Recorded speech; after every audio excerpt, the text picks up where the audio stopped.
This is a press conference we're having here in defense of Professor Loretta Capeheart.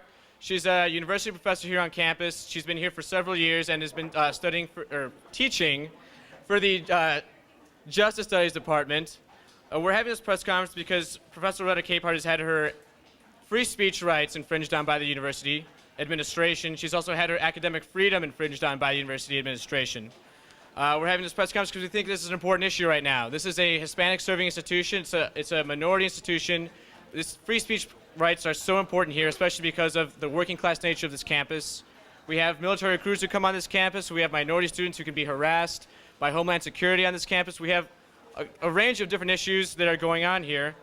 So to combat that, we've done a few things. One of them is this press conference. Another one is actually a petition that we've had online, signed by almost 900 people right now, up to and including actually important professors and activists, Howard Zinn and Noam Chomsky. And to start it off, I actually have Professor Loretta Capeheart herself.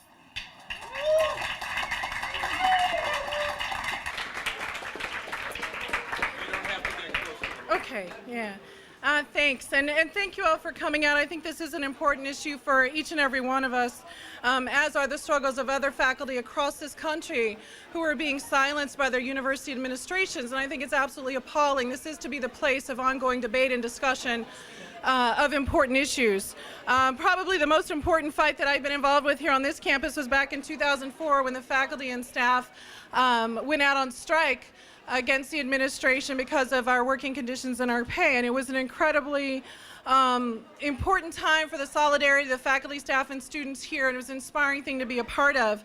Unfortunately, since we've come back from that strike, many of us have found ourselves the target of all sorts of repression of this administration.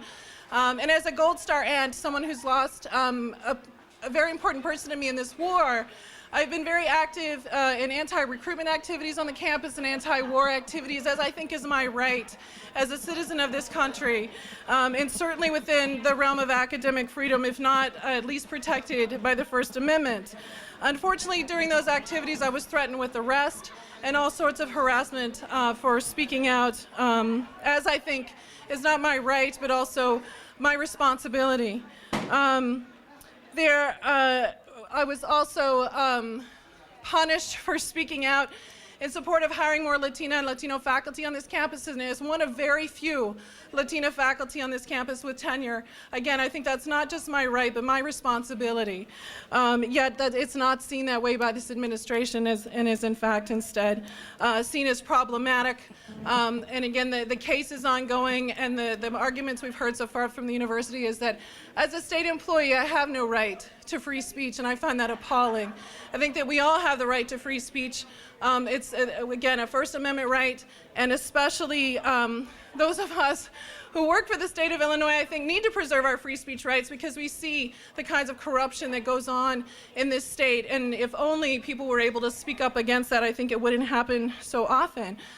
But then certainly as a member of this faculty, I think that we have a right to speak freely on issues that are important to us, and again, especially as a Justice Studies faculty member, where we take on some of the most important issues facing our nation and facing the globe, whether we're talking about the war, if we're talking about women's rights, if we're talking about immigrant rights. These are things that we have to be able to discuss openly and publicly, and that we are being told to shut up and teach, I think is absolutely insane. But that's the message that many of us have received here.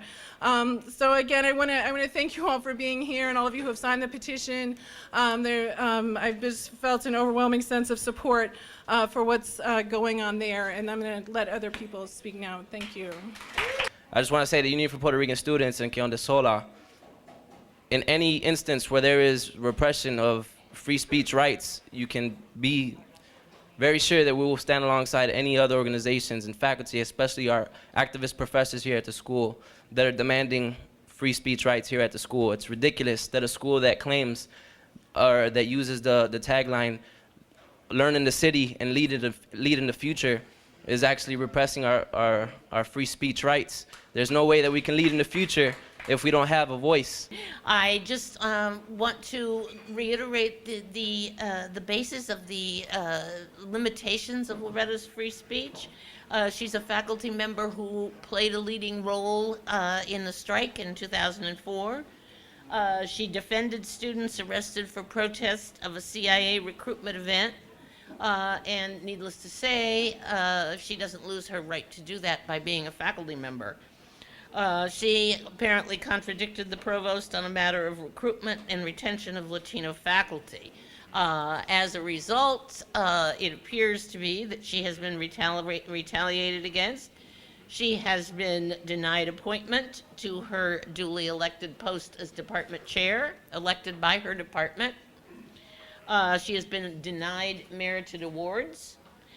She has been defamed in a faculty council meeting by an NEIU vice president. All this appears to be both a violation of free speech, according to the First Amendment, and of academic freedom under AAUP protocols. I'm a Puerto Rican.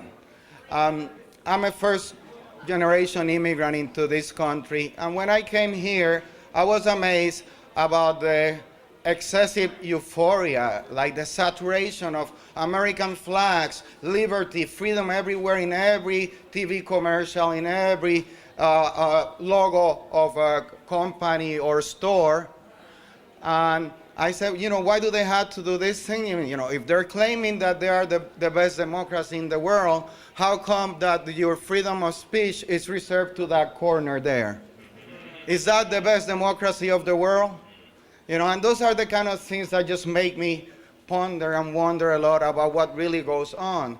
Because the truth is that this place, like many colleges and universities, are run like if it were a farm.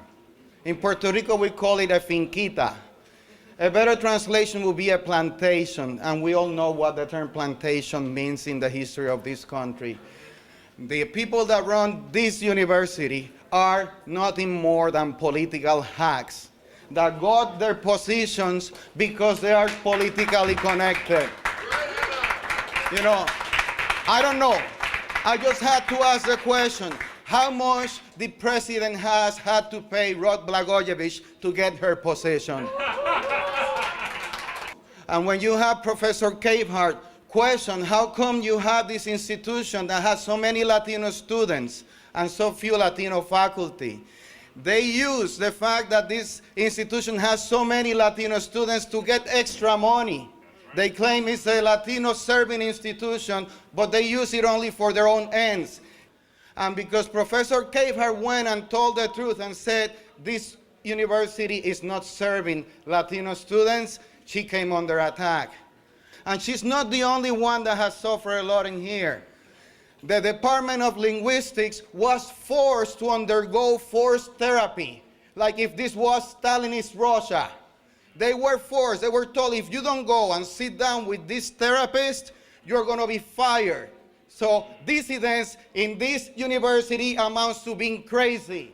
That's what the provost told this faculty. So we had to get united, because what they want us is to be scared. They want us to be scared and to be divided. 41 years ago, the day before he was assassinated, Dr. King gave his mountaintop speech. And one of the things that's not talked about very much in that speech was a few sentences he made about the rights that are supposed to be guaranteed by our first 10 amendments. And he said, somewhere I read about the freedom of speech, somewhere I read about the freedom of press, somewhere I read about the right to protest for rights. I think that one thing we can actually do right now would be to actually deliver this petition, like I said, with almost 900 people on it, to the president's office and see if she'll actually finally acquiesce to Professor Capeheart's demands and to the rights of free speech and academic freedom on this campus. And I think we should go deliver this petition to her right now. Thank you very much.